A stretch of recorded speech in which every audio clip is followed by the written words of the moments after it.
número 1 fala assim, ó. Em todas as frases abaixo, há duas ocorrências do mesmo vocábulo. Assinale a frase em que esses vocábulos mostram diferentes significados. Vocês marcaram o quê na número 1? Não fez a 1, não entenderam? Eu fui na E. Foi na E? Foi na B, Júnior? Ele foi na E, mas tu foi na época que tu olhou o gabarito ou tu foi na época que tu fez mesmo? Porque eu fiz, mas eu olhei, mas depois... Fez, mas olhou. Eu tive certeza. Tá tranquilo. Olha só, pessoal.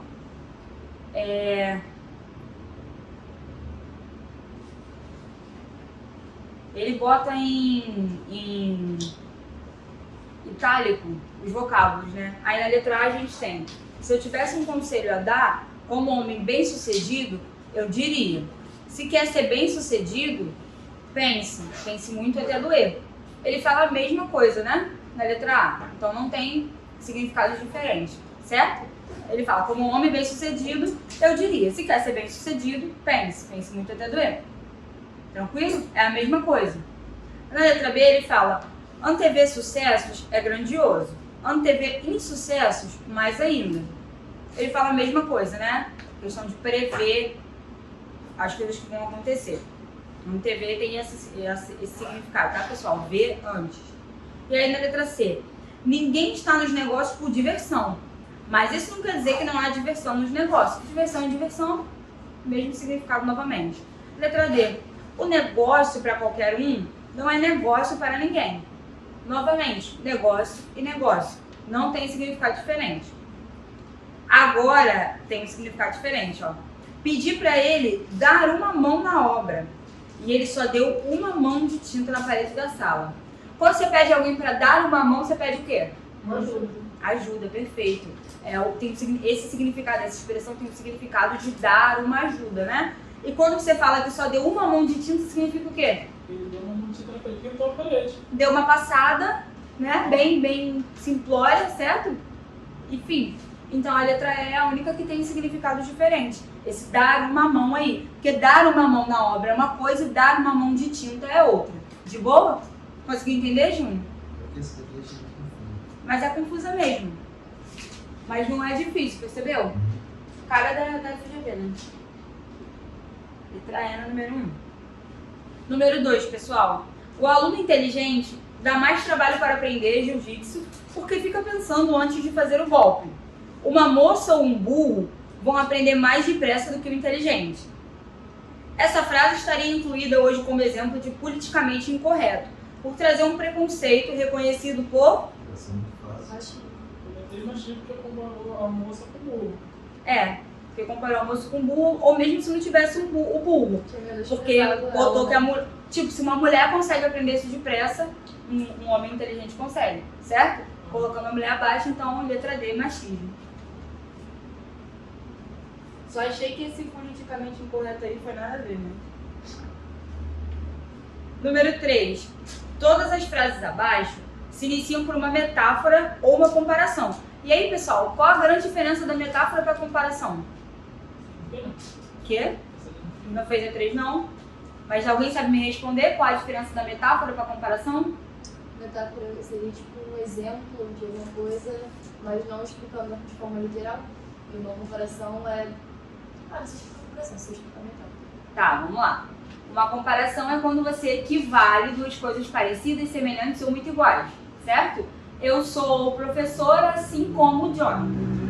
Isso é uma comparação, tranquilo? Agora a metáfora, ela é uma comparação também. Só que qual a diferença da metáfora para a comparação? A metáfora ela é implícita. A comparação ela é explícita. Então a metáfora, qual é o conceito de metáfora? Uma comparação implícita. Então quando a gente fala assim, ele ficou bravo feito onça.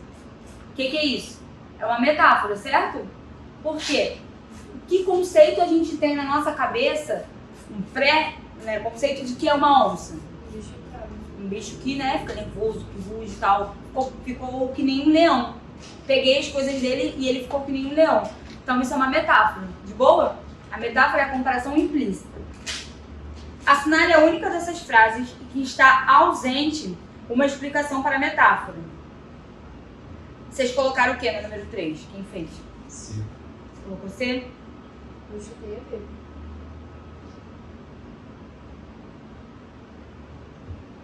Você chutou a B? Deixa eu ver aqui no gabarito. O Júnior acertou. Mas vamos lá.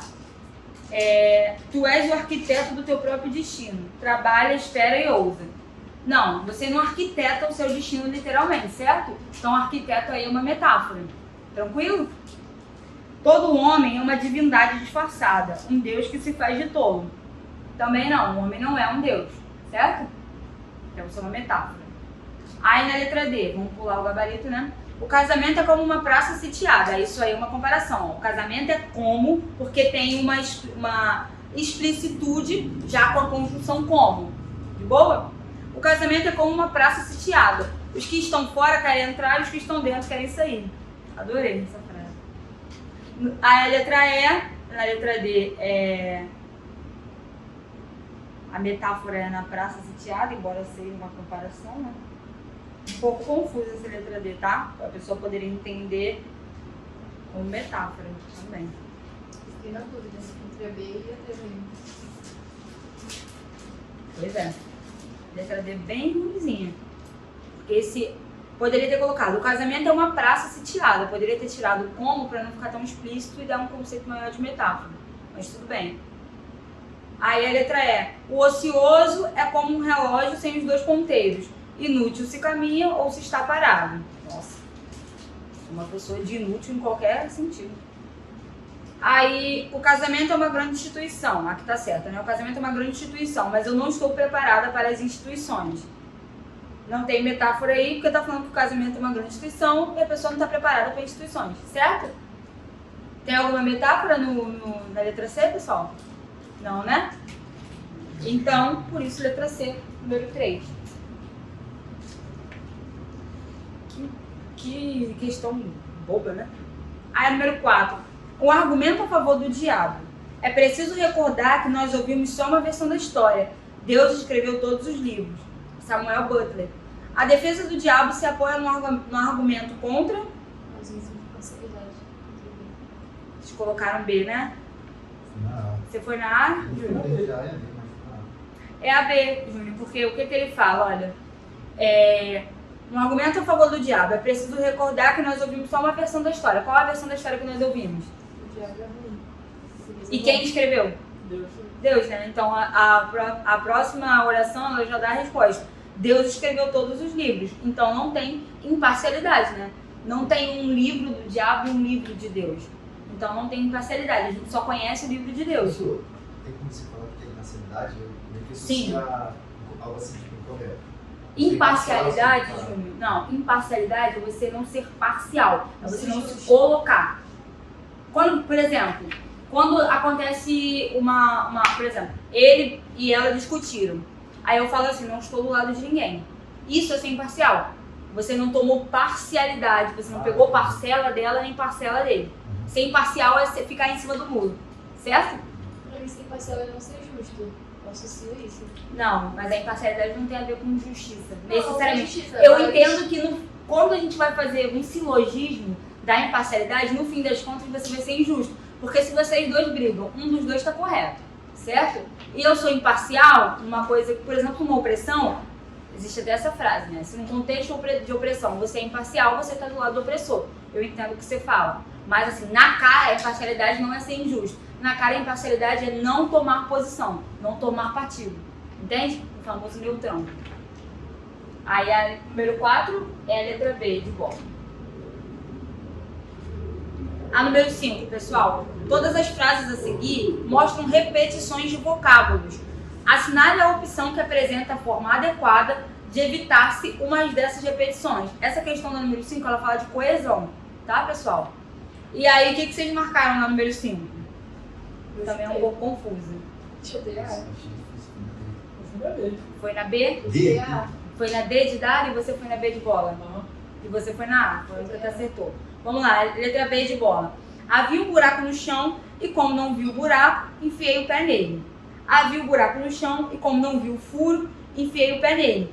Essa letra B aí é problemática. Eu também, quando eu estava fazendo essa folha, eu achei que fosse a B. Porque seria legal essa questão de você fazer uma coesão, né? Fazer o que a gente chama de uma coesão lexical. do buraco com furo. Só que o furo não dá uma ideia de buraco, porque pode ser um furinho pequenininho, certo? Aí tu vai pisar num furo. Aí não dá pra fazer essa relação direta de buraco com furo. De boa? E aí a letra D, li todo o livro e não li nada sobre isso. Aí ele vai pra fazer a correção, bota, li todo o livro e não fiz a leitura de nada sobre isso. Não muda muita coisa, sabe? Não li nada, você troca só o verbo pelo substantivo. Então não tem uma coesão lexical muito boa. Na realidade, a resposta da A também não tem.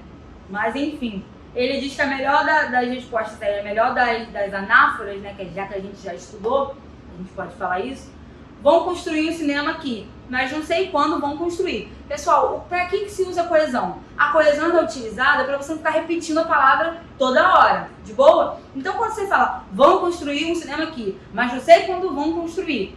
Então você muda o verbo para fazer uma coesão legal, você traz um novo verbo, aí fala, e um verbo que serve para isso, porque não adianta você colocar um verbo que não serve, entendeu? Vão construir um cinema aqui, mas não sei quando vão fazê-lo. Fica uma boa coesão, que quer dizer, eu não sei quando vão fazer essa construção, de boa? Ou quando vão fazer o cinema, porque esse fazê-lo aí tá no masculino, então poderia muito bem ser fazer o cinema, certo, pessoal? Então essa ficaria uma coesão boa, porque você muda o verbo, você traz uma riqueza ao seu texto, como você muda um verbo assim. Você bota o li e o leitura, é muito pobre, né? Li e leitura tem o mesmo campo semântico. De boa? Entendeu, Júnior? Aí a letra A aí, na número 5, do inglês 5. E aí agora vocês fazem, já fizeram a 6? Não, separou na 5 mesmo quando me chamou, né? Agora vocês fazem da 6 a 10 e me chamem, tá? Vamos lá, pessoal, número 6. Os vocábulos abatimento, tristeza, pena, nostalgia, melancolia, infelicidade, desespero podem ser empregados como sinônimos em alguns contextos. Assinale a frase a seguir em que um desses vocábulos foi empregado de forma adequada. Vocês marcaram o quê? Na número 6. Eu fui na é. Você marcou o quê? Também marcou é? Gabaritinho, né? Foram certinho. As outras não fazem muito sentido, né? Com o atropelamento sofrido, sentiu imenso abatimento. Não fica legal. Sentir abatimento não é uma boa junção de verbo com substantivo. As desgraças sucessivas produziram nele grande pena. Não. Minha cachorrinha morreu e isso trouxe-me melancolia. Também não. Causa desespero ver que o homem não está à altura de seu criador. Letra E mesmo, que é... Recordo com nostalgia os dias felizes que ali passei. Pessoal, nostalgia aí com sinônimo de saudade, certo? Aquela coisa de lembrança e tudo mais. E aí, letra E na 6, né? Vamos lá. 7. A religião teve um triunfal retorno. Católicos e protestantes, muçulmanos e judeus, todos demonstraram seu amor a Deus, massacrando-se uns aos outros. Sobre o conteúdo do fragmento acima, assinale a afirmativa correta. Vocês colocaram o que no 7? Sim. O termo seu amor a Deus, você colocou também, Dino? Não fez? Não conseguiu? Ó, o termo seu amor a Deus está usado em sentido irônico. Porque aqui está falando, olha, a religião teve um triunfal retorno. Católicos e protestantes, muçulmanos e judeus, todos demonstraram seu amor a Deus, massacrando-se uns aos outros. Maltratar uns aos outros é demonstrar amor a Deus? Não. Então é uma ironia, né? Por isso a letra C. Tranquilo? Número 8. Ao entrar em um restaurante, todo cliente espera satisfazer desejos de ordem física e emocional. Nesse segmento da frase, há uma correspondência semântica, ou seja, pessoal, de sentido, né, entre os termos destacados. Onde você, quando você entra no restaurante, você é o que desse restaurante? O cliente, certo? E aí, assinale a opção em que a correspondência equivalente entre termos está adequada. Vocês marcaram o quê? Foi na A. Foi na A? Nossa, D? Vamos lá. Na escola tem consumidor? Não tá acostumado. Na escola seria aluno. Entendi errado essa questão. Não, tá, que está adequada. Os termos que estão adequados. Você falou a A, né? Uhum. Mas quando você vai no mercado, você é usuário do mercado? Não, você é cliente. No caso, Você é cliente, comprador, Uma casa ideia. de show, espectador, perfeito. Aí, ó. Mas eu bem fiquei na dúvida, só que aí eu comecei a lembrar assim, aí eu pensei assim, pô, se eu vou no, sei lá, vou num show, eu tô sendo O espectador daquele show, exatamente. No supermercado, o usuário não faz sentido, porque o usuário você tem que usar uma coisa assim contínua. Tipo, você é usuário do Facebook, certo? Tá. Supermercado não faz sentido, seria cliente também. Cliente, comprador. até consumidor do mercado. Isso é muito importante, pessoal. Pois é, até consumidor do mercado, é legal também. Isso é tanto que tem o SAC, né? Serviço de atendimento ao consumidor. Isso é muito importante, a gente perceber esse tipo de relação entre o verbo e o substantivo, ou entre essa própria relação de um substantivo com o outro. Por quê? Porque isso é importante para a redação. Provavelmente vai cair redação no concurso de vocês, né? E aí a gente vai ter que falar um pouquinho de redação. E na redação, os alunos que eu já peguei fazem muito esse tipo de coisa. Por exemplo, uma vez eu peguei uma redação de um aluno que ele colocou assim, estava falando sobre a expectativa de vida que aumentou no nosso país, né? Que as pessoas estão vivendo mais anos. E ele falou assim, a sociedade negligencia os idosos. Como que a gente negligencia uma pessoa, gente? É um verbo que não cabe para esse substantivo. De boa? Você pode negligenciar as demandas, negligenciar as necessidades, negligenciar, sei lá, tipo, negligencia o fato de a pessoa estar precisando, ou o fato de o idoso estar atravessando a rua. Agora, negligenciar o idoso não dá. Pode falar que a pessoa é negligente, né? Pois é, eu posso falar que você é negligente, mas falar que você negligencia uma pessoa, como que o verbo negligenciar vai caber para uma pessoa? Não fica legal, certo? A mesma coisa aqui para supermercado usuário, farmácia frequentador, hospital, freguês do hospital, já pensou? Freguês é de açougue, né? De mercado. Escola consumidor. Isso aqui é o pensamento. Não, essa letra D aqui é o pensamento de alguns colégios, hein? Deixa quieto. Ao entrar em um restaurante, todo cliente espera satisfazer os desejos de ordem física e emocional. Os cardápios devem vir ao encontro dessas necessidades. As opções abaixo propõem substituições de termos por outros de sentido equivalente. Assinale a opção em que essa substituição está correta e adequada. O que vocês colocaram na nova aí? Sim. Aí eu fiquei na dúvida. Ficou na dúvida? Não sei de diabo. Eu vou ter A. Eu fiquei na dúvida da A, da C e da D. Aí eu marquei uma. Pra não dizer que eu marquei, eu tinha marcado a letra A. Você falou A e ele A, né? Então, pessoal, preste atenção. Aqui, o ao e o quando, eles não têm uma relação completamente direta. Pode parecer que sim, mas não. Preste atenção. Porque assim, quando ele fala assim, quando entra em um restaurante, dá uma ideia do momento que a pessoa está entrando. Até porque o quando é uma conjunção de tempo. De boa? Quando ele fala ao entrar, não necessariamente é o momento que a pessoa está entrando.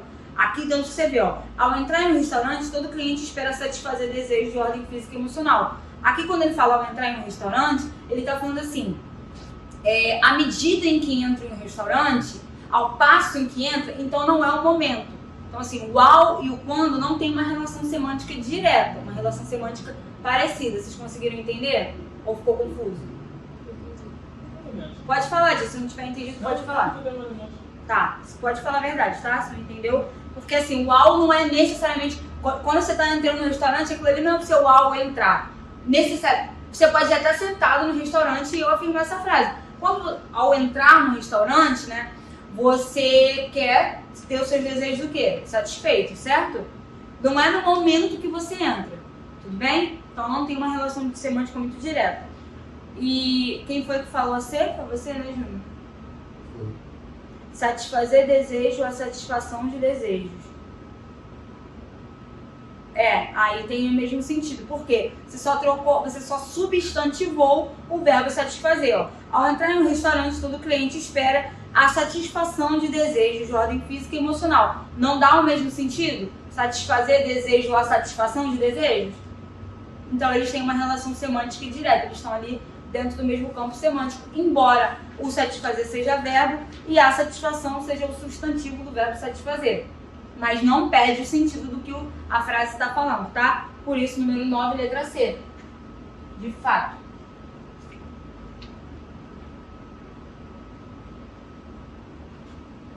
Posso número 10? Ao entrar em um restaurante, todo cliente espera satisfazer desejos de ordem física e emocional. Os cardápios devem vir ao encontro dessas necessidades. Assinale a afirmativa correta sobre o conteúdo da frase. O que vocês marcaram no número 10? Fiquei na dúvida da D e da A. Tá certo? Ah, os desejos de ordem física dizem respeito à fome do cliente.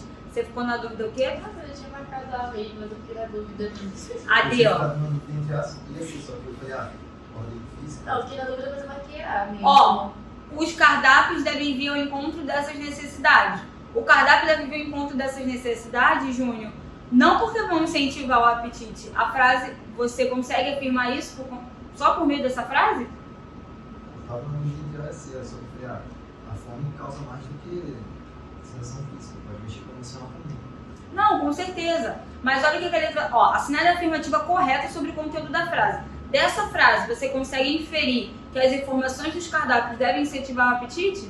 Não, certo? Dessa frase você só consegue inferir de fato a letra A, que é o que vocês acertaram mesmo. 10, letra A. Tá? Vamos aí da 11 até a 15. Agora, na aula, muito rápido. Vamos lá, pessoal. Na 11. Observe o seguinte pensamento de ser, né, Bernard? O observador deve ser o fotógrafo da natureza. Sua observação deve representar exatamente a natureza. É preciso observar sem ideias pré-concebidas. O espírito do observador deve ser passivo, ou seja, deve calar-se. Ele ouve a natureza e escreve o que ela dita. Assinale a frase abaixo que mostra a completa isenção do observador diante da natureza observada. O que vocês marcaram? Acho que é A. Eu fui na E. A, B e E. Eu fui na D, identidade. D? Então vamos lá. A não pode ser por quê, pessoal? Vamos lá. O que ele está falando com essas palavras? Dessa forma que ele está falando, isenção, pessoal, tem a ver com a linguagem impessoal. Ou seja, o narrador não se coloca ali. A letra A não pode ser porque ele usa o adjetivo, o vento impressionante. Então, e usa o verbo perturbar. Já dá duas coisas. Na percepção dele, o vento é impressionante e o vento está perturbando a paisagem. Certo? Então não pode ser, tá? Você falou D, né, Júnior? Sim. Nunca ventara tanto naquele pequenino lugar. Pequenino. Ou seja, na percepção dele, o lugar é pequenino. Então também não é a D. E ele falou a E. A aldeia tremia de medo sob a forte ventania. Mesma coisa, tem aí tremia de medo. Então é uma percepção dele. Porque não dá pra você adivinhar o medo sem percepção sua. Se eu olho pra você, você tá com uma cara, né, de tremedeira, essa é uma percepção minha. Você pode estar sentindo qualquer coisa, mas falar tremia de medo é uma percepção do autor. Pessoal, onde não tem essa percepção, onde tem essa isenção, é na letra C, que ele fala assim, ó. O vento trazia muita inquietação. Deixa eu ver se é isso mesmo que eu... Não, pelo contrário, errei aqui a letra. É a letra B. A ventania agitava as folhas das árvores, certo? Não tem a percepção dele, não tem nenhum adjetivo. O que o vento faz com as folhas das árvores? Balança, certo? Esse agitar é na perspectiva de balançar. Então aqui ele não está se envolvendo, ele está olhando e escrevendo. O que esse texto quer dizer é que o observador não pode opinar. Ele tem que olhar e escrever fielmente aquilo que ele está vendo. De boa? Então a única que vai fazer isso é a letra B. Que ele vai olhar a árvore balançando e vai escrever isso. Tranquilo? Não era fácil. Mas também não era impossível. FGV sendo FGV. O célebre biólogo Pasteur disse: a ciência não tem pátria. Com isso ele pretende dizer que... Foi na D de dado? B de bola, B de bola, B de bola? Todo mundo foi B de bola? Pessoal, os três erraram. Vamos lá. Quando ele fala que a ciência não tem pátria, vocês colocaram, a ciência é um conhecimento abstrato, que não se prende a um país. Não é sobre isso que ele quer falar. Ele quer dizer, quando ele diz que a ciência não tem pátria, ele quer dizer que os efeitos da ciência não vão ser sentidos por um país só, por uma pátria, por uma nação só. Portanto, letra E. Os bens trazidos pela ciência pertencem à humanidade, certo? E não a uma pátria. Essa ciência aí é uma metonímia para falar os bens da ciência. Tudo bem? Os três conseguiram colocar a mesma coisa sem conversar. E errar a mesma coisa.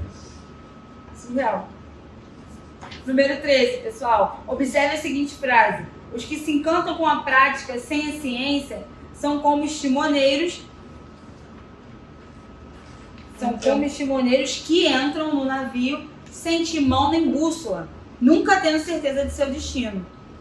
A argumentação do presente pensamento se apoia em... Vocês colocaram o quê? Sete cachorro. Eu fui na D. E você? Fui na dúvida da D e da E, mas uma foi E. É a letra E. Mas vamos lá. Ser de cachorro não, por quê? Demonstração pelo absurdo? Não, Júnior.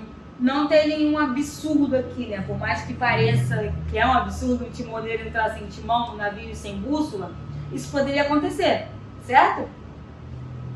E aí você falou que foi na D. D, né? Citação de exemplos. O que acontece? Não é um exemplo, olha só. Os que se encantam com a prática sem a ciência são como? Pessoal, analogia é a mesma coisa que comparação. Eles botaram uma palavra difícil para vocês não acertarem. E aí, por isso, raciocínio por analogia. Esses são como já dá a ideia de que é uma comparação. E não somente um exemplo. Tudo bem? Porque ele fala que os que se encantam com a prática sem a ciência são como os timoneiros, blá, blá, blá, blá. De boa? Então, é a letra E. Raciocínio por analogia. Analogia, lembra, mesma coisa que comparação. Tá? Número 14. Observe a estruturação da seguinte frase. A descoberta consiste em ver o que todos viram e em pensar o que ninguém pensou.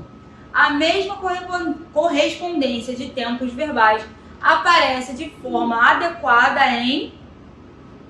Colocar o quê no número 14? Letra A. Colocou A? A? Fui D. Foi D?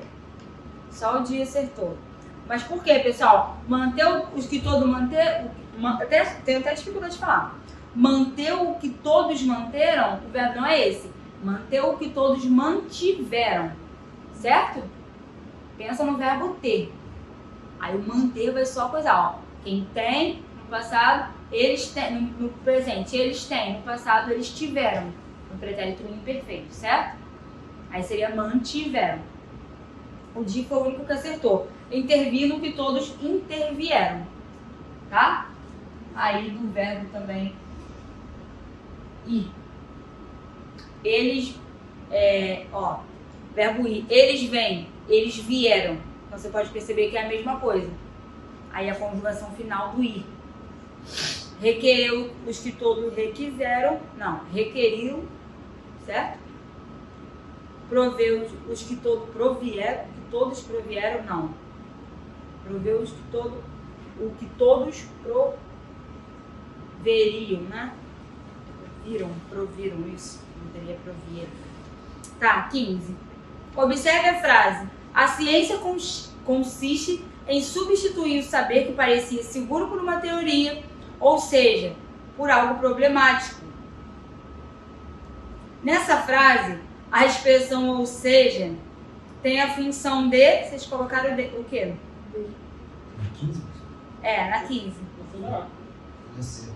Só o dia acertou novamente. Vamos lá, pessoal. A ciência consiste em substituir o saber que parecia seguro por uma teoria. Ou seja, preste atenção, pessoal, no paralelismo sintático. Olha só. Olha como é que ele escreve. Por uma teoria. Porque esse por aqui vem do verbo que está aí. Seguro, que é seguro, estamos se mantendo seguro, por, certo? E aí ele vem com, ou seja, ó, por algo problemático. Olha o paralelismo sintático, pessoal. Ele está mantendo a mesma preposição de cima no caso aqui, né, que eu botei em cima e embaixo, mas está mantendo a mesma preposição do seguro por uma teoria. Então quer dizer, a teoria é algo o quê, pessoal? A teoria é algo o quê? Problemático, certo?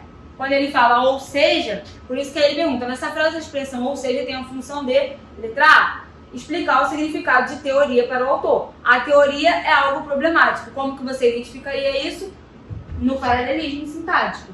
Tem por uma teoria, ou seja, por algo problemático. Se ele cortasse esse por aqui, qualquer coisa nessa frase poderia ser algo problemático. Mas ele está concordando com a regência aí do seguro por alguma coisa. Tudo bem? Então, número 15, letra A. Conseguiram entender? Não deixem de estudar paralelismo sintático também, isso é importante. O nome da matéria aqui, ó. Paralelismo.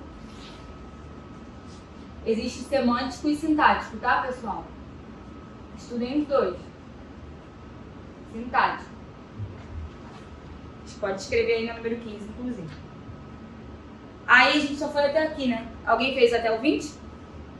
Não? É só você, né? Meninos, eu não vou falar. Verdade. Vamos lá, meninos, do 16 ao 20. Bora, pessoal. 16. Assinale a frase que mostra uma visão positiva da ciência. Vocês colocaram o quê? Eu fiquei na dúvida, mas eu marquei a B. Você ficou na dúvida e marcou a D? B. B de bola? E você, Di? Respondeu. Respondeu não? Vamos lá. A ciência consiste em substituir o saber que parecia seguro por uma teoria, ou seja, por algo problemático. Isso é positivo? Letra A não, né? Tem como dizer que é algo problemático positivo. A letra B. Essa é a essência da ciência. Faça uma pergunta impertinente e você cairá no caminho da resposta pertinente. Não é uma visão necessariamente positiva. A mais positiva aí seria justamente a letra C. A ciência é o grande antídoto ao veneno do entusiasmo e da superstição. Ah, eu ia marcar isso, mas eu fiquei na dúvida. Creio que o único objetivo da ciência consiste em aliviar a fadiga da existência humana não é positivo. Letra E, todas as ciências exatas trabalham sem exatidão, não é nada positivo. Então só a letra C consegue ser positiva, certo? De boa? Número 16, letra C. Número 17. Assinale a frase a seguir que é construída sem qualquer palavra substantivada. Vocês colocaram o quê, pessoal? Cheguei a D. Eu falei dele. D? Eu deixei pra fazer isso aqui por último, esqueci. Deixa eu fazer 17 por último, esqueceu. Só conferir aqui. É a D mesmo, pessoal. A descoberta consiste em ver o que todos viram e em pensar o que ninguém pensou. Não tem nada substantivado aí. De boa? Apesar de a descoberta ser um substantivo, pessoal, substantivado no sentido da derivação regressiva. Vocês lembram? Vamos voltar lá em morfologia. Da parte de formação de palavras, a gente tem a derivação. A derivação regressiva é quando a gente transforma um verbo no substantivo. Então é sobre isso que ele está perguntando. Se tem algum verbo aí que está substantivado. De boa? E nesse caso a gente tem o provar, encontro um pouco sou melhor e tal, enfim, tem várias coisas substantivadas aí, mas na letra A não tem nada substantivado. A descoberta consiste em ver o que todos viram e em pensar o que ninguém pensou. Certo? Letra D de dia. Número 18. Nessa mesma frase, os deuses certamente não revelaram tudo aos mortais, desde um princípio. Mas, procurando, os homens encontram pouco a pouco o melhor. Há uma locução adverbial sublinhada que equivale adequadamente ao advérbio. Eu fui né? Foi na E? Também foi na E? Os três normalmente erraram juntos. Eu marcaria essa também. Quando eu fiz em casa, eu também marquei essa. Só que também eu acho que caberia gabarito. Porque progressivamente dá a ideia de que é algo pouco a pouco. Mas Eu marquei a letra A e a letra E. não, também não seria A, porque A seria devagar. Não necessariamente pouco a pouco. Vagarosamente, meio devagar, tudo bem? E aí eles deram o gabarito como... eles deram o gabarito como letra D. Que é o paulatinamente, que é algo que a gente não usa, né, na nossa fala. Que seria justamente esse pouquinho a pouquinho. Tudo bem? Mas eu acho que esse progressivamente caberia recurso, porque o progressivamente dá a mesma ideia. Acho que caberia a gente debater um pouquinho isso aí com a banda. E aí é número 19, pessoal. Nessa mesma frase, mas eu só estou falando isso para vocês verem que o raciocínio de vocês tem muito sentido. Tudo bem? Aí na 19. Nessa mesma frase, a primeira oração, os deuses certamente não revelaram tudo aos mortais desde o princípio. Apresenta seus termos em ordem direta, ou seja, sujeito, verbo, complemento, adjunto adverbial. A famosa ordem que eu sempre falo com vocês, SVO, certo? A ordem direta, sujeito, verbo, objeto. É a ordem normal, comum da nossa língua. E aí, como tem complemento, né, adjunto adverbial, vem depois ali do verbo. Assinale a frase a seguir, cujos termos também se apresentam em ordem direta. Vocês colocaram o quê? Sim. E a letra e C, final. Vocês forem entre A e C. No final. Eu fico assim.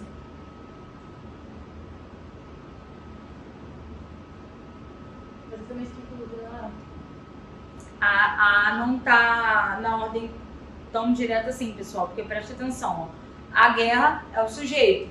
Aí vem o complemento, certo? E depois vem o verbo. Então tem uma troca aí das ordens. Conseguiram entender? A ordem direta seria: a guerra é a mãe dos corajosos, assim como é a madrasta dos covardes. Entenderam?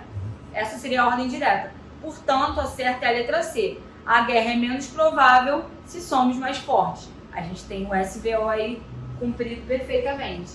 Número 19, letra C. Sempre que tiver vírgula, fiquem bem atentos, porque quer dizer que tem algum termo deslocado. E termo deslocado indica ordem inversa, certo? Nessa frase, número 20, nessa frase, a forma reduzida de gerúndio procurando equivale à forma desenvolvida. Vocês marcaram o quê no 20? Eu fiquei com dúvida da A e da B. Eu fiquei na B. Final. Completamente duvidosa essa aí, né? Mas ela foi a única que acertou.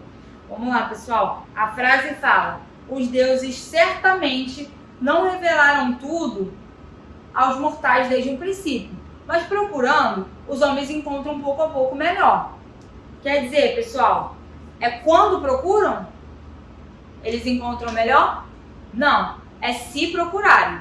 Se os homens procurarem, eles vão encontrar pouco a pouco melhor, certo? Preste atenção no sentido da frase. Quando eu fiz essa também, eu também marcaria quando procuram. Mas aí eu refiz todo o meu pensamento e vi que realmente... Vamos lá, tudo de novo. Na frase, vai lá na 18 que ela está mais completa na 18. Os deuses certamente não revelaram tudo aos mortais, desde o princípio. Mas procurando, os homens encontram pouco a pouco melhor. Olha a frase, Júnior. Aí se a gente trocasse o procurando por quando procuram, não daria o sentido que a frase quer dar. Não daria o campo semântico que a frase quer dar. Porque o campo que a frase quer dar, na realidade, pessoal, essa questão 20 é uma questão de oração, né? De oração reduzida de gerúndio. Professor, aí na vídeo eu subi, porque apareci nessa frase e você estava procurando, não tinha frase. Não, a frase é essa mesma frase de todas as questões, essa dos deuses. Entendeu? Essa mesma frase da 17, da 18, da 19 é da 20 também. Mas então, aí na frase, o adequado seria: os deuses certamente não revelaram tudo aos mortais desde o princípio, mas se procurarem, os homens encontram pouco a pouco melhor. E não quando procuram. Tudo bem? Tudo bem? Sim, De boa? Não era pra... Quando eu tô aqui? Letra B. Tá? Forma reduzida do gerúndio.